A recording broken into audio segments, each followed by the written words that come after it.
오늘 우리에게 주신 하나님 말씀은 요한계시록 1장 1절에서 8절 말씀입니다. 요한계시록 1장 1절에서 8절 말씀, 제가 가지고 있는 성경 신약 397페이지에 있습니다. 397페이지 요한계시록 1장 1절에서 8절 말씀, 살아계신 하나님의 말씀을 봉독합니다. 예수 그리스도의 계시라. 이는 하나님이 그에게 주사 반드시 속히 일어날 일들을 그 종들에게 보이시려고 그의 천사를 그 종 요한에게 보내어 알게 하신 것이라. 요한은 하나님의 말씀과 예수 그리스도의 증거 곧 자기가 본 것을 다 증언하였느니라. 이 예언의 말씀을 읽는 자와 듣는 자와 그 가운데 기록한 것을 지키는 자는 복이 있나니 때가 가까움이라. 요한은 아시아에 있는 7 교회에 편지하노니 이제도 계시고 전에도 계셨고 장차 오실 이와 그의 보좌 앞에 있는 7 영과 또 충성된 증인으로 죽은 자들 가운데서 먼저 나시고 땅의 임금들의 머리가 되신 예수 그리스도로 말미암아 은혜와 평강이 너희에게 있기를 원하노라. 우리를 사랑하사 그의 피로 우리 죄에서 우리를 해방하시고 그의 아버지 하나님을 위하여 우리를 나라와 제사장으로 삼으신 그에게 영광과 능력이 세세토록 있기를 원하노라. 아멘. 볼지어다 그가 구름을 타고 오시리라. 각 사람의 눈이 그를 보겠고 그를 찌른 자들도 볼 것이요 땅에 있는 모든 족속이 그로 말미암아 애곡하리니 그러하리라. 아멘. 주 하나님이 이르시되 나는 알파와 오메가라. 이제도 있고 전에도 있었고 장차 올 자요 전능한 자라 하시더라. 아멘. 안녕하세요. 세안교회 교우 여러분, 만나게 되어 반갑고요. 오늘 이곳에 말씀을 전하게 되어 기쁘고 감사하게 생각합니다. 하나님 말씀을 전할 기회를 주신 하나님과 세안교회 당회 그리고 이강천 담임 목사님께 진심으로 감사드리겠습니다. 이 목사님과 저와는 상당히 오랜 인연이 되었습니다. 제가 2009년 라스베이거스에서 사역을 마치고 박사과정 논문을 마치기 위해 시카고로 돌아왔는데요. 그때 같은 교회를 섬기게 되었습니다. 이후로 같이 교제하며 어려운 유학 시절을 함께 했습니다. 제가 이강천 목사님에게서 받은 그 첫 인상은 참 능력이 많으시다, 이런 인상이었습니다. 악기를 참 잘 다루셨습니다. 기타면 기타, 드럼이면 드럼, 그리고 이 색소폰도 참 잘 불러요. 여기 교회에서 한번 해보셨는지 모르지만 아주 잘 부릅니다. 찬양 인도도 잘하시고 또 말씀의 능력도 있고 그리고 목회 사역도 탁월한 분으로 제가 당시 교제하며 많은 은혜를 받았고 배웠고 또한 참 좋은 그런 교제를 가졌습니다. 워낙 지혜롭고 겸손하신 분이라 앞으로 하나님이 크게 쓰실 줄을 믿었습니다. 20여 년이 흐른 후에 조국 한국의 이 아름다운 믿음의 유산이 유지되는 이곳 세안교회 담임 목사님으로 부름받아 양떼를 돌보는 모습을 보니 감회가 새롭습니다. 삼일체 하나님이 선장 되시고 그 선장의 지시에 따르는 이강천 목사님의 리더십에 따라 세안교회가 아름답게 뻗어나가기를 소원합니다. 악한 사단마귀는 교회가 앞으로 나아가는 것을 싫어하기에 여러 가지 방법을 통해 교회를 뒤로 잡아당기려고 합니다. 이런 현상을 현재 모든 한국 교회가 겪는 것 같습니다. 낙담, 실망감, 무기력 등을 통해서 말이죠. 하지만 교회의 머리는 그리스도입니다. 세상 어떤 세력도 그리스도를 이길 수는 없죠. 자기를 부인하고 그리스도만을 의지하며 나아갈 때 교회는 앞으로 뻗어나갈 것입니다. 이런 은혜가 세안교회에 함께하기를 축원합니다. 다시 한번 저를 초대해 주신 세안교회 교우님, 당회 그리고 이강천 담임 목사님께 감사드리며 하나님께 영광 돌리는 말씀이 되기를 기원합니다. 그러면 설교 시작할까요? 1988년 한국에 올림픽이 성공적으로 끝났지만은 당시 사회는 혼란스러웠습니다. 민주화로 인한 데모가 줄기차게 이어지는 시기였죠. 이런 시기에 재미있는 어떤 노래가 나왔습니다. 이남이 작사, 이남이 작곡, 이남이 노래. 울고 싶어라, 울고 싶어라 이 마음. 사랑은 가고 친구도 가고 모두 다 왜 가야만 하니, 왜 가니.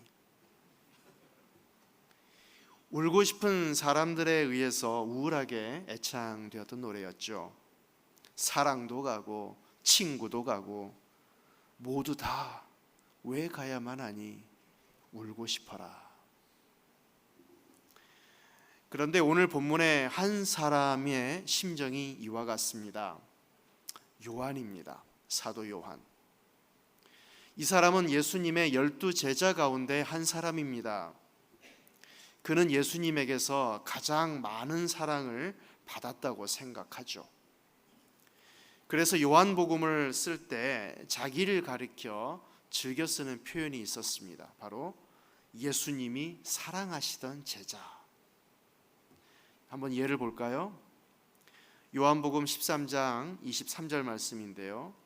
예수의 제자 중 하나 곧 그가 사랑하시는 자가 예수의 품에 의지하여 누웠는지라.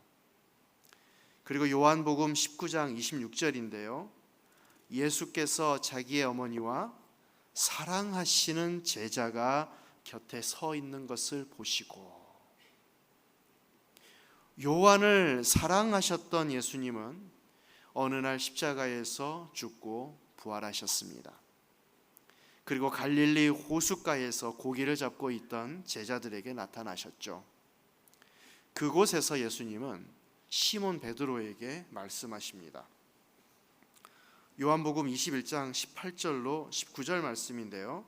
우리 같이 읽어볼까요? 내가 진실로 진실로 내게 이르노니 내가 젊어서는 스스로 띠뛰고 원하는 곳으로 다녔거니와 늙어서는 내 팔을 벌리리니 남이 내게 띠띠우고 원하지 아니하는 곳으로 데려가리라. 이 말씀을 하심은 베드로가 어떠한 죽음으로 하나님께 영광을 돌릴 것을 가리키심이로라. 이 말씀을 하시고 베드로에게 이르시되 나를 따르라 하시니. 이 말씀은 베드로가 순교 당하리라는 것을 암시합니다. 그리 오래 살지 못하리라는 예언의 말씀을 내포하죠. 자, 그때 베드로가 보니까요, 요한이 뒤따라옵니다. 그래서 예수님에게 묻습니다. 그러면 예수님, 제 친구 요한은 어떻게 되나요? 그러자 예수님이 22절에서 매우 의미심장한 말씀을 하시죠. 예수께서 이르시되 내가 올 때까지 그를 머물게 하고자 할지라도 네게 무슨 상관이냐? 너는 나를 따르라 하시더라. 이 말을 들은 베드로는 부러웠을 겁니다. 나는 요절하고 요한이는 천수를 누린다고. 반면 요한의 입은 귀에 걸릴 정도로 찢어졌겠죠. 푸하하하, 역시 예수님이 나를 가장 많이 사랑하시는구나.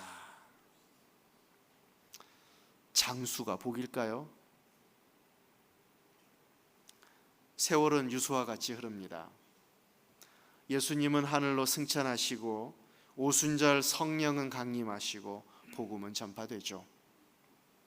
복음이 전파되는 곳에 교회가 생기고 교회는 성장합니다. 동시에 당시에 적그리스도를 대표했던 로마 황제는 교회를 핍박합니다. 핍박으로 요한의 친구들이 떠납니다. 먼저 요한의 동생 야고보가 주 44년에 칼로 목베임을 당하면서 죽습니다. 주후 54년 빌립은 지독하게 채찍질 당한 후에 십자가에서 처형당합니다. 주후 60년 마태는 창에 찔려 죽습니다. 마가는 알렉산드리아에서 전도하다가 붙잡혀 몸이 갈기갈기 찢기며 순교당합니다. 예루살렘 교회의 감독을 지냈던 예수님의 동생 야고보는 돌에 맞아 뇌에 손상을 입고 순교하죠. 베드로의 형제 안드레는 아시아에서 복음을 전하다가 길이가 똑같은 두 조각의 나무로 만들어진 높은 십자가에 X자 형태로 달려 순교합니다. 요한의 절친한 친구 베드로는 십자가에 거꾸로 매달려 죽습니다.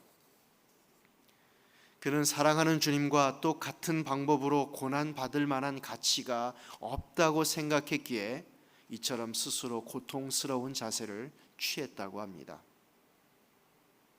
예수님의 동생 유다는 주 72년 십자가에 못 박혀 순교당합니다. 도마는 인도에서 복음을 전하다가 이방 제사장들의 분노를 사서 창으로 몸이 관통되어 순교당합니다. 주 74년 시몬이 영국에서 십자가에 못 박혀 죽습니다. 예수님을 핍박했던 자요, 동시에 자기가 핍박했던 예수님을 위해 수많은 고난을 당했던 바울은 네로에 의해 참수를 당합니다. 가룟 유다 대신에 사도로 뽑힌 마띠아는 예루살렘에서 돌매질을 당한 후에 참수형으로 순교의 길을 갔습니다. 바돌로메는 십자가에서 처형당합니다. 누가복음과 사도복음의 기록자인 누가는 우상 숭배 제사장들에 의해서 올리브 나무에 목매 달려 죽습니다. 이렇게 요한의 친구들이 다 떠납니다. 요한의 사랑 예수님이 안 계시고 그의 친구도 떠납니다. 자신만 90세가 가까울 때까지 남아 있습니다. 이렇게 오래 남아 있지만 그렇다고 요한의 형편이 절대로 나은 건 아닙니다. 사실 그도 그의 벗들처럼 과거에 순교당할 뻔한 적이 있었죠. 요한이 에베소에서 복음을 증거할 때 당시에 악명 높았던 로마 황제 도미시안은 그를 끓는 기름 가마 속에 집어던지라고 명령했습니다. 그러나 요한은 기적적으로 피해 달아났죠. 그 후 요한은 다시 붙잡혀 밤못섬으로 추방당합니다. 그곳에서 요한은 무슨 일을 했을까요? 좋은 경치를 구경하며 여생을 편히 보냈을까요? 당시 밤못섬은 흉악한 죄수를 유배하는 곳입니다. 섬에는 온갖 흉악범들이 가득하죠. 이때 요한은 90세의 최고령 죄수로 밤못섬에 들어왔습니다. 그는 90세의 불편한 몸을 이끌고 대리석 채석장에서 돌 깨는 일을 하며 죽을 날을 기다리고 있었죠.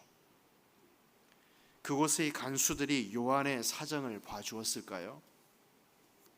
그는 노쇠한 몸으로 대리석을 제대로 깰 수 있었을까요? 다른 흉악범들과 같은 속도로 대리석을 깨지 못할 때에 간수들은 자비로운 마음으로 눈 감아 주었을까요? 아니면 손에 들고 있던 채찍을 마음껏 휘둘렀을까요? 그래서 요한은 우울합니다. 울고 싶습니다. 사랑이 갔습니다. 예수님은 60여 년 전에 세상을 떠나 하늘로 올라가셨습니다. 친구도 갔습니다. 이 땅에 남은 요한은 예수님을 증거하다가 밤못섬에 유배되었습니다. 몸은 병들고 지쳐 죄수의 신분이 되었죠. 매를 맞으며 죽을 날을 기다립니다. 곧 오시겠다고 한 예수님은 아직 오지 않습니다. 예수님은 당신이 세상을 이겼다고 선언했지만 겉으로 보기에 그러지 않은 것 같습니다. 그리스도가 안 계신 세상은 마치 세상이 그리스도 교회를 이기고 있는 것처럼 보입니다. 요한도 한때 좋은 시절이 있었습니다.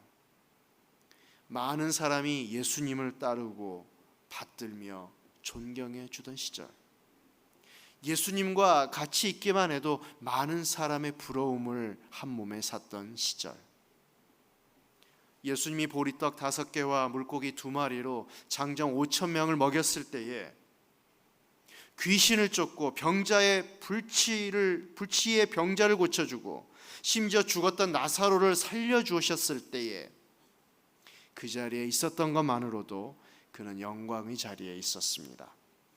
많은 사람의 부러움을 한 몸에 받았죠. 한때는 이런 일도 있었습니다. 예수님으로 인해 승승장구한 것처럼 보이자 요한은 의기양양했습니다. 예루살렘에서 스승이 환영받지 못하자 요한은 자기 동생 야고보와 함께 교만해 보이는 듯한 말을 합니다. 주여, 우리가 불을 명하여 하늘로 쫓아내려 저희를 멸하라 하기를 원하시나이까? 그래서 그들의 별명이 바로 우레의 아들이 되었습니다.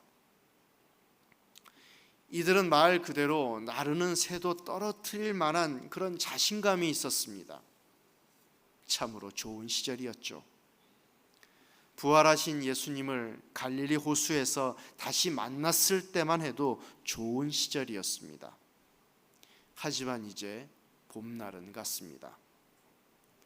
예수님이 떠난 지 이제 60년이 되었습니다. 사랑도 가고 친구도 갔습니다.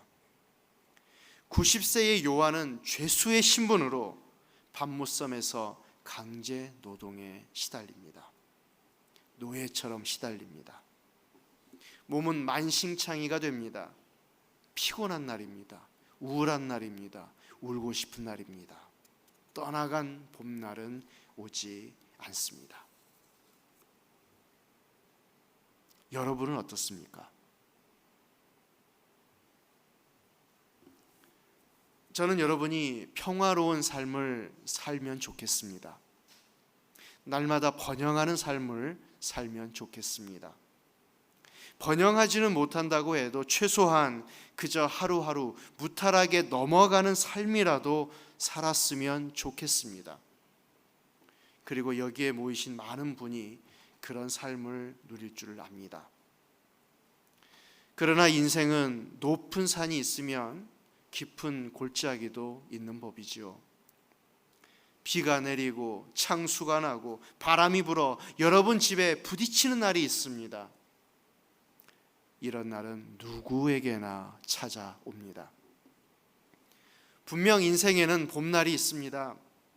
화려했던 시절, 모든 것이 잘 풀렸던 시절, 다른 사람의 부러움을 받았던 시절, 그러나 이렇게 좋은 날은 그렇게 오래 머물지 않습니다. 피곤하고 지치며 얻어터지고 실패하는 날이 옵니다. 열심히 주의 일을 한다고 했지만 자기에게 남은 것은 질병과 고통뿐인 날, 주기철 목사님처럼, 손양원 목사님처럼 고난의 순간, 지치고 힘든 순간을 만날 날이 있죠. 힘든 세상살이.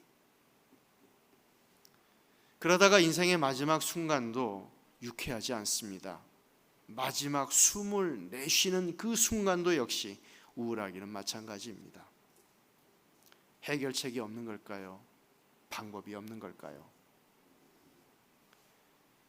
이렇게 울고 싶은 나날을 보내고 있는 요한, 그러나 오늘은 울지 않습니다. 기쁜 날입니다. 무슨 일이 일어난 것일까요? 그것은 본문 2절이 증거하는 것처럼 자신이 본 그 무엇 때문입니다. 우리 요한계시록 1장 2절 같이 읽어볼까요? 요한은 하나님의 말씀과 예수 그리스도의 증거 곧 자기가 본 것을 다 증언하였느니라. 그가 무엇을 보았을까요? 그것은 계시록 1장 9절 이하에 나옵니다. 바로 예수 그리스도입니다. 그는 우울한 날 예수 그리스도를 보았고, 그가 만난 예수 그리스도는 그의 눈물을 한 방에 보냈습니다. 우리도 마찬가지입니다. 우울한 날, 울고 싶은 날, 절망에 빠져서 헤매일 때, 신앙생활이 밋밋할 때 어떻게 해야 할까요? 예수님을 보아야 합니다. 어떻게 볼 수 있습니까? 바로 성경 말씀을 통해서 봅니다. 성경 말씀에 예수님이 있습니다. 예수님은 사실 떠나지 않고 세상 끝날까지 같이 있습니다. 어떻게 같이 있어요? 바로 이 성경 말씀을 통해서입니다. 요한계시록의 저자 요한이 요한복음서 맨 처음에 밝힌 것을 한번 눈여겨보십시오. 요한복음 1장 1절로 3절인데요, 우리 같이 읽습니다. 시작.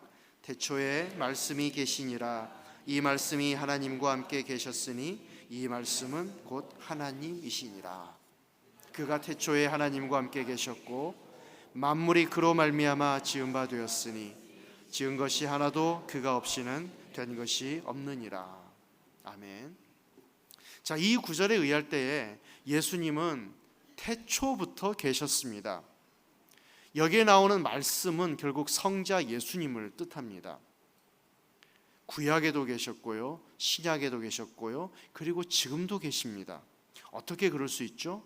예수님 지금 육체가 없는데 어떻게 그럴 수 있죠? 바로 말씀으로 가능하다는 겁니다. 요한에 의할 때는 곧 성경 말씀이 곧 예수라는 그런 등식을 이분은 그렇게 표현합니다.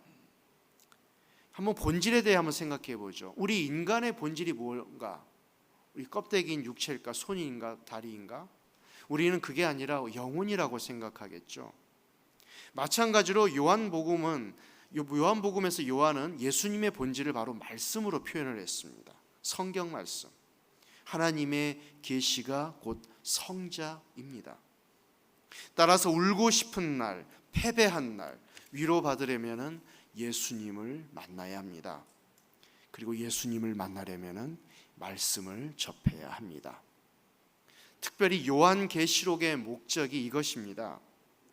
본문 3절의 말씀처럼 이 예언의 말씀을 읽는 자와 듣는 자와 그 가운데 기록한 것을 지키는 자는 복이 있나니 때가 가까움이라. 요한계시록은요, 우리에게 공포를 주기 위한 책이 아닙니다. 이 책은 환난과 핍박과 어두운 세상을 사는 우리 신자에게 용기와 힘과 복을 주기 위해서 기록되었습니다. 따라서 이것이 오늘 본문 말씀을 통해서 받는 첫 번째 은혜입니다. 울고 싶을 때 어떻게 해야 하나? 첫째, 하나님의 말씀을 통해서 예수 그리스도를 만나야 합니다. 둘째, 울고 싶을 때 어떻게 해야 합니까? 하나님을 묵상해야 합니다. 본문 4절 5절을 통해 알 수 있는데요, 이 구절은 하나님을 삼위일체로 설명합니다. 성부 하나님, 성자 하나님, 성령 하나님. 4절을 보시면은요, 요한은 아시아에 있는 7 교회에 편지하노니 이제도 계시고 전에도 계셨고 장차 오실 이와. 이제도 계시고 전에도 계셨고 장차 오실 이, 이런 표현은 성부 하나님에 대한 표현입니다. 하나님은 시간을 창조하신 분, 그래서 시간에 종속받지 않는 분입니다. 하나님에 대한 이런 표현, 즉 이제도 계시고 전에도 계셨고 장차 오실 이란 표현은 출애굽기 3장 14절에서 비롯됩니다. 여기를 보면 하나님은 모세를 불러서 말씀합니다. 바로에게 가서 이스라엘 백성을 구하라. 그때 모세가 하나님의 이름을 묻죠. 하나님이 뭐라고 대답하셔요? 나는 스스로 있는 자니라. 하나님은 우주 만물을 존재케 하는 유일한 실체이자 시간에 종속받지 않는 분이라는 뜻입니다. 오늘 본문의 표현, 이제도 계시고 전에도 계셨고 장차 오실 이라는 표현은 바로 이곳 출애굽기 3장 14절에 그 뿌리를 둡니다. 하나님은 모든 우주 만물의 본질이자 모든 것을 창조하신 분입니다. 울고 싶을 때에 바로 이런 하나님을 묵상하시기 바랍니다. 만유의 주, 무소부재하시고 전지전능하신 하나님, 하늘과 땅을 만드신 하나님, 나를 만드신 하나님, 시간을 만드신 하나님, 그래서 이제도 계시고 전에도 계셨고 장차 오실 분, 바로 이런 하나님을 묵상해야 합니다. 계속해서 4절 하반부를 보시면은 그의 보좌 앞에 있는 7 영과, 7 영은 완전한 영으로서 성령 하나님을 뜻합니다. 우리를 감동하고 감화하며 우리 마음에 있는 추잡하고 더러운 악한 영을 정결케 하는 거룩한 영, 우리를 죄짓게 전에 인간, 즉 완전한 인간으로 만들어주는 거룩한 영, 성령 하나님을 기억해야 합니다. 울고 싶을 때는 이런 하나님을 기억하기 바랍니다. 성부 하나님, 성령 하나님. 5절부터는 성자 하나님을 말씀합니다. 우리 같이 읽습니다. 또 충성된 증인으로 죽은 자들 가운데서 먼저 나시고 땅의 임금들의 머리가 되신 예수 그리스도로 말미암아 은혜와 평강이 너희에게 있기를 원하노라. 우리를 사랑하사 그의 피로 우리 죄에서 우리를 해방하시고. 예수 그리스도의 사역은 5절 마지막처럼 그의 피로 우리 죄에서 우리를 해방하셨습니다.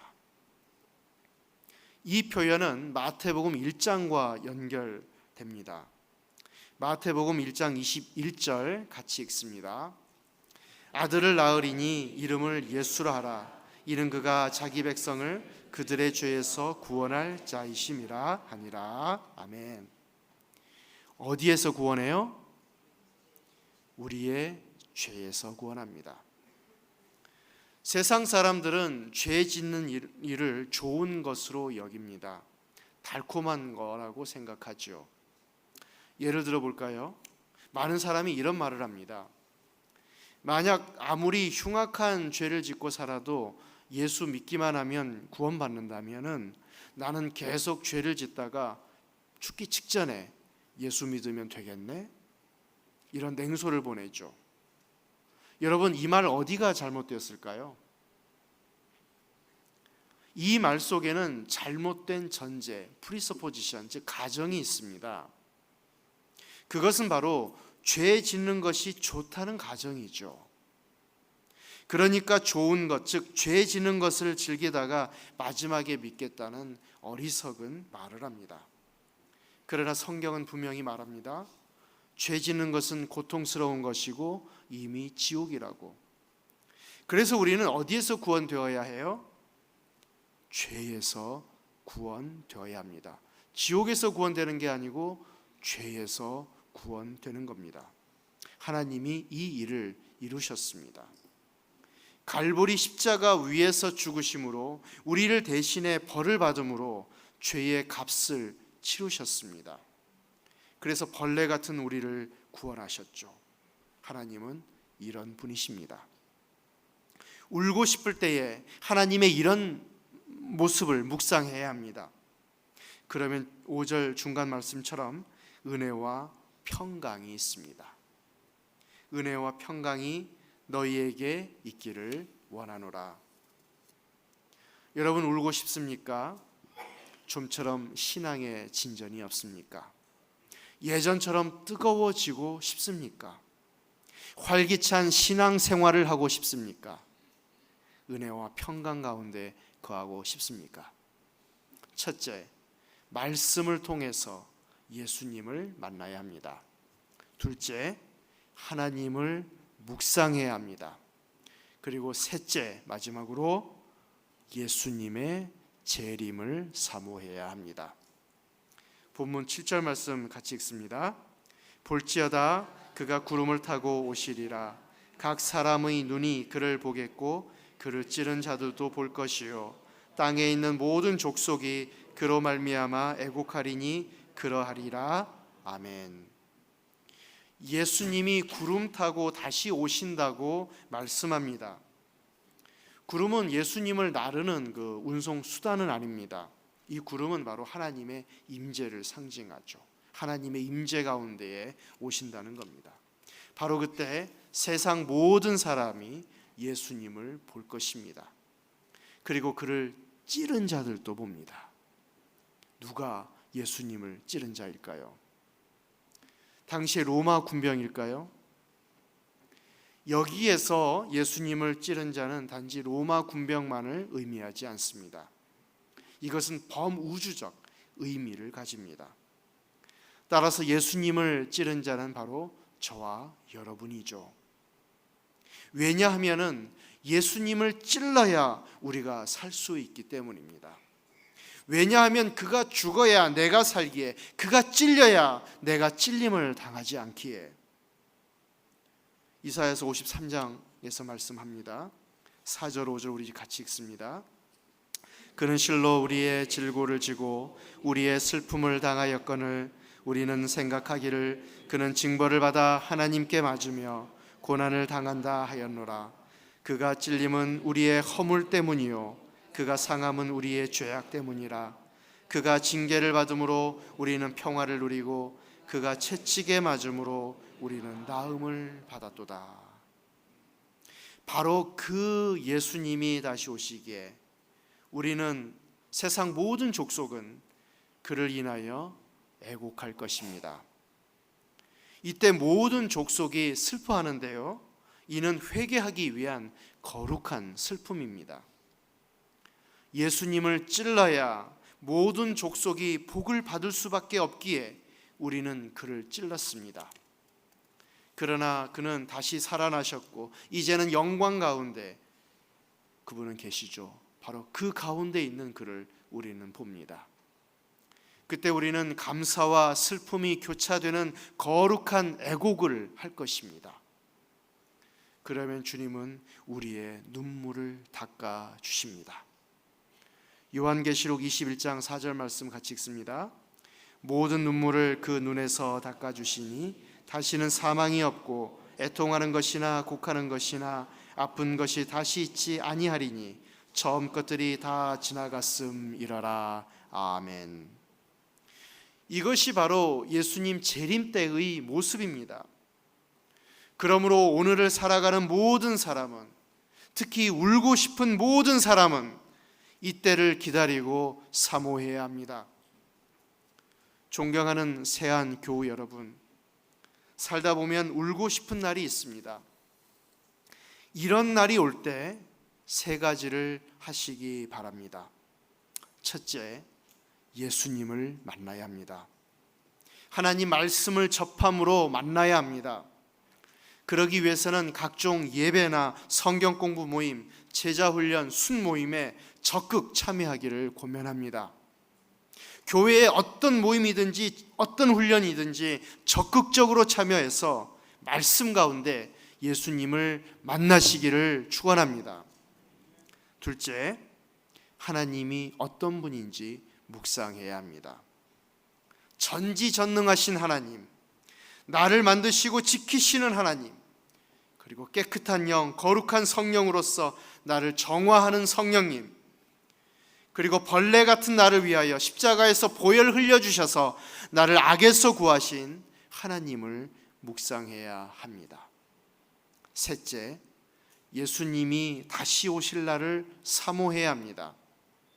우리가 사는 이 세상은 아직까지 사탄의 손 안에 있습니다. 천국이 시작되었으나 아직 완성되지 않았죠. 예수님이 오실 그날까지 우리는 싸워야 합니다. 우리는 영적 경주에서 승리하기도 하지만 패배할 날도 있습니다. 울고 싶은 날도 있습니다.